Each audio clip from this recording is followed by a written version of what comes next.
Саламатсыздар ма оқушылар? Хал жағдайларыңыз қалай? Балалар, бүгінгі сабақты бастайық. 33-ші сабақ. Когда на улице снег. Упражнение первое прочитай. Оқып шық.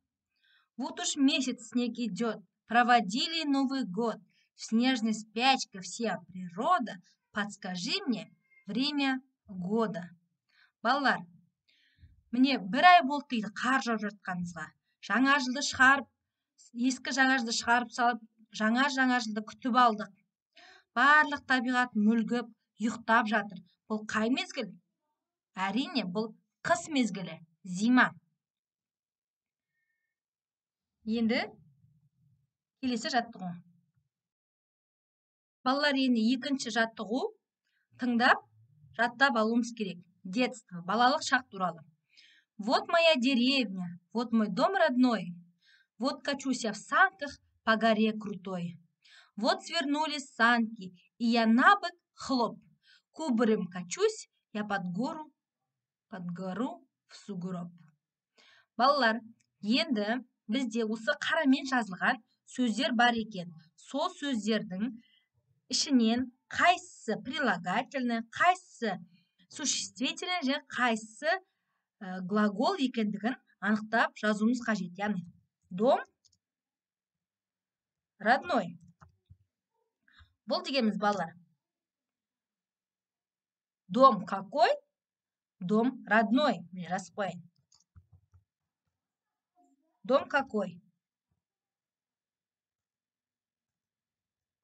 Дом какой? Дом родной. Яғни, родной деген сөз, бұл бізде не ол? Прилагательное. Ал екіншісі. Дом. Дом деген что родной? Дом родной. Бізде дом деген не ол? Имя существительное. Мына жерге жазып қояйын.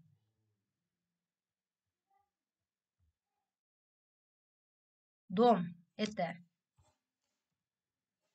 имя существительное. Родной дегеніміз имя прилагательное.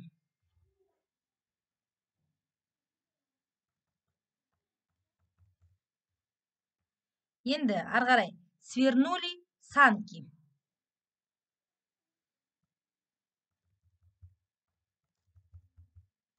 Балалар, бұл жерде свернули санки. Свернули что? Сұрақ қойып тұр. Яғни, бұл жерде санки дегеніміз имя существительное. Санки что сделали? Санки свернули. Бұл дегеніміз глагол. Мына жерге жазып қояйын.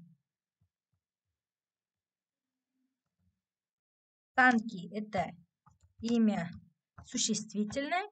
Свернули – это глагол. Глаголға қалай сұрақ қойдық, балалар? Что сделали? Свернули. Түсінсек, келесі жаттығуға өтейік. Балалар, бұл жаттығуда сөз тіркестерін құрап, дәптерге жазуымыз қажет. Мына жерден бізде қандай сөз тіркестері шығады? Лепить снеговика. Лепить снеговика. Содан кейін. Кататься на коньках. На коньках.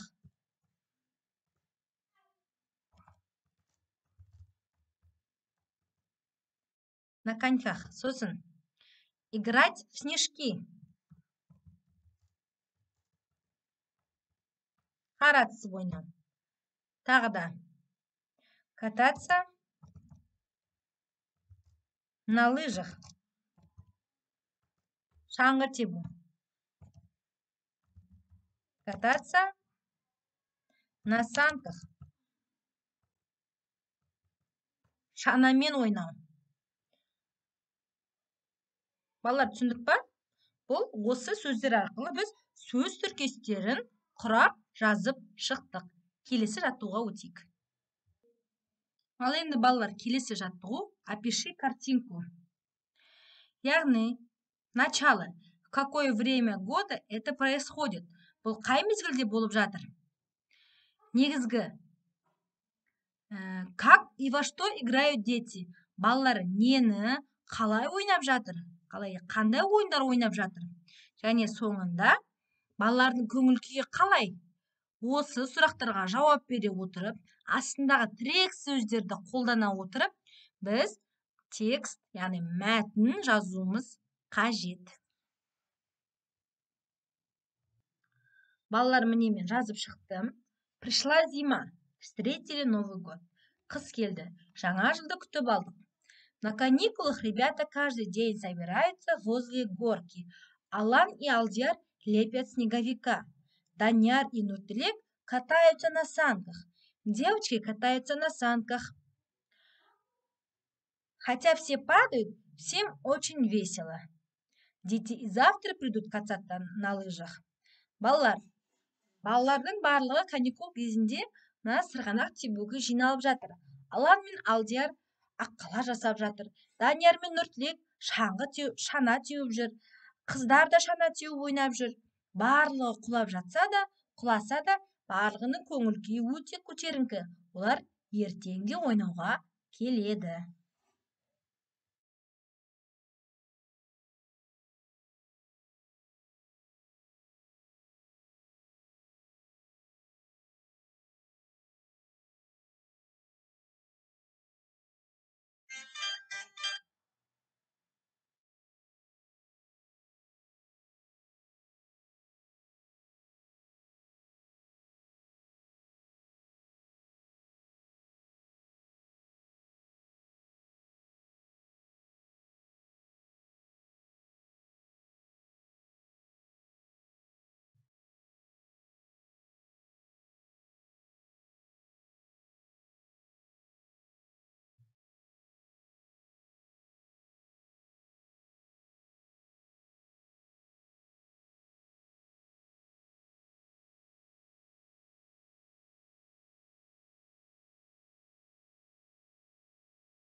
Енді балалар, келесі жаттығу.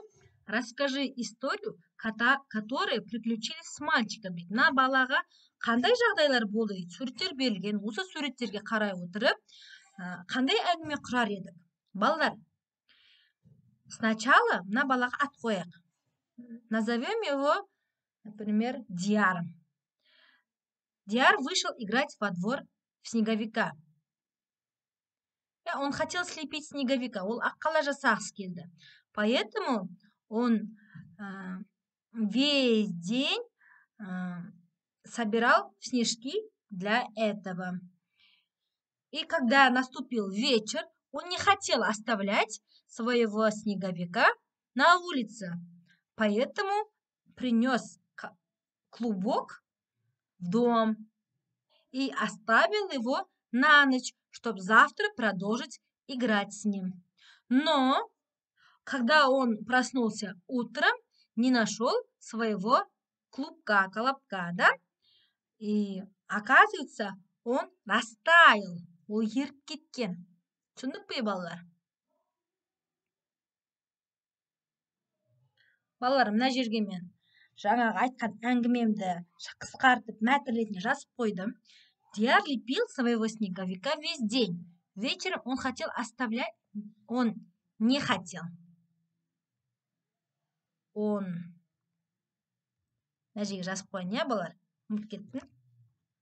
Не хотел оставлять клубок на улице, и он решил принести его домой, а завтра играть с ним дальше. Диар оставил клубок в прихожей, но когда он проснулся, снег растаял. Деп жаздық.